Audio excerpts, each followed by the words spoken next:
সোমবার বিকেলে মর্মান্তিক ঘটনা ঘটে গেল গ্রামীণ হাওড়ার আমতায়। জানা গেছে, আমতার খোরব বছর 18 যুবক স্নান করতে নামে দামোদরে। সেই সময় তাদের হঠাৎই তলিয়ে যায় দামোদরের জলে। ঘটনার নজরে আসতেই স্থানীয়দের পক্ষ থেকে যুবকদের খোঁজে শুরু হয় দামোদরে তল্লাশি। 3 জন তলিয়ে যায় দামোদরের জলে।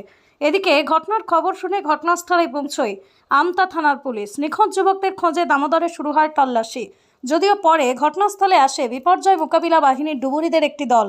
তারাই জল থেকে 3 যুবককে উদ্ধার করে আমতা গ্রামীণ হাসপাতালে নিয়ে গেলে হাসপাতালের কর্তব্যরত চিকিৎসকগণ তাদের মৃত বলে ঘোষণা করে।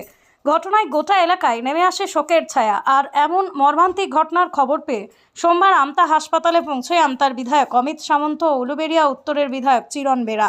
জানা গেছে, দামোদরে তলিয়ে যাওয়া যুবকরা হলেন সূর্য টার্কি, সৌভিক চক্রবর্তী, সুবর্ণ মাতা। যদিও পরে মৃত 3 যুবককে ময়নাতদন্ত সম্পন্ন হয় উলুবেড়িয়া শরৎচন্দ্র চট্টোপাধ্যায় মেডিকেল কলেজে। দেখুন, অবশ্যই মর্মান্তিক দুর্ঘটনা এবং এই দুর্ঘটনার সমবেদনা জানানোর কোনো ভাষা নেই।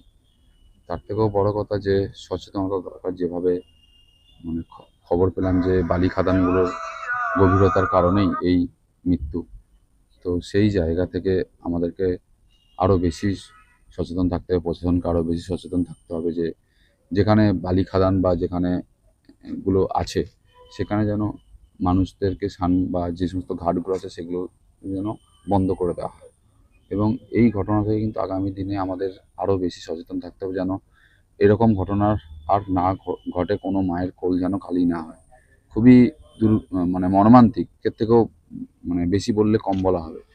কারণ যাদের বয়স মাত্র 16-17, কেউ মাধ্যমিক উচ্চ মাধ্যমিক দিয়েছে, পরীক্ষা দেবে, কেউ জাস্ট দিয়েছে, তো সেই জায়গা থেকে এই মৃত্যু সত্যি মেনে নেওয়া যায় না। যাদের সঙ্গে আমার ভোটের নির্বাচনের সময়ও দেখা হয়েছে, কথা হয়েছে, তো তাদেরকে এই অবস্থা দেখে আমার মুখে সত্যি কোনো ভাষা নেই।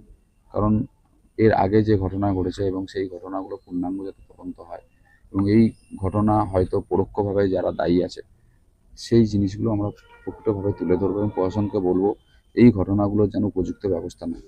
কারণ যে ঘাটগুলো, কারণ দামোদর জুড়ে যে এই বালি খাদান যেগুলো আছে, বৈধ বালি খাদান বা অবৈধ বালি খাদান, কিন্তু যে বালি খাদানগুলো তৈরি হয়েছে বা যেগুলো খনন করা হয়েছে, সেই খনন কাজের আশেপাশে যে ঘাটগুলো যেন ইমিডিয়েট বন্ধ করা হয়, সেটা আমি পুলিশ প্রশাসন দু তরফ থেকেই পুরো করবো এবং কাল থেকেই যেন আমরা সেটা শুরু করি। আমি আমতা থানাতেও বলবো, জয়পুরের কিছুটা পার্ট পড়ছে আমাদের মধ্যে, সেটাতেও বলা হবে।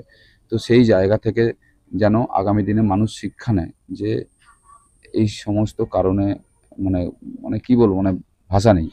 তবে আমাদের আরও বেশি যারা আছি এই দায়িত্ব নিয়েছি, তো এই ঘটনা যাতে আগামী দিনে না ঘটে এখান থেকে আমাদেরকে শিক্ষা নিতে হবে। দেখুন, স্থানীয় মানুষের ক্ষোভ তো থাকবেই সঙ্গত। কারণ এই বালি খনন করছে কারা এবং তার লাভ কারা উঠিয়েছে। আপনারা দেখবেন যে ভারতীয় জনতা পার্টির যে পশ্চিমবঙ্গের রাষ্ট্রপতি সরকার আসার পরেই কিন্তু আর কোনো রকমভাবে ইল্লিগাল বালি খাদানগুলোতে আমরা কিন্তু বালি তুলতে দিইনি। এবার যদি সরকারি কোনো নির্দেশিকা থাকে সেক্ষেত্রে সরকার ব্যবস্থা নেবে। আমরা কিন্তু যারা দায়িত্বে আছি, যারা জনপ্রতিনিধি, তারা কিন্তু আমরা এর দায় আমরা নিতে পারি না। কিন্তু কিছু ক্ষেত্রে যেহেতু আমরা মানুষের দ্বারা নির্বাচিত প্রতিনিধি, তো আমাদের দায় থেকে যায়। তো সেই দায় থেকেই আমাদের সচেতন করবার দরকার এবং আমাদের এটাও দরকার যে এই যে বালি যেখানে খনন করা হচ্ছে তার আশেপাশে যেন কোনো রকম ঘাটগুলো আর ব্যবহারযোগ্য না করা হয়, সেগুলোকে পুরোপুরি আমরা যাতে বেঁধে দেওয়া ব্যবস্থা করা হয় প্রশাসনের তরফ থেকে, এগুলো আমরা জানাবো। কারণ এর মৃত্যুর জন্য শুধু আমাদের সমাজ থেকে 3টে ছেলে, ওই পরিবারগুলো কিন্তু একদম নিঃস্ব হয়ে গেল, যারা কিন্তু 16-17 বছর আর দুদিন পরেই উচ্চ মাধ্যমিক পাস করে গ্র্যাজুয়েশন কমপ্লিট হতো, চাকরি পেত এবং তাদের ফ্যামিলি হতো। শুধু 3টে কিশোর চলে গেল না, তাদের ফ্যামিলি, আগামী দিনে তাদের ভবিষ্যৎ চলে গেল। এইভাবে ভাবতে হবে, আমাদের ম্যান পাওয়ার কমে গেল। তো সেই জায়গা থেকে যদি আমরা ভাবি ঘটনাগুলো যে সত্যি এবং প্রশাসনকে কিন্তু অবশ্যই আলোকপাত করব যাতে এই ঘটনার প্রকৃত তদন্ত হয় এবং এই বালি খাদান নিয়ে যে সাধারণ মানুষের অভিযোগ আছে, এই অবৈধ বালি খাদানগুলো ইমিডিয়েট বন্ধ হবে, এটুকু আমি কথা বলতে পারি।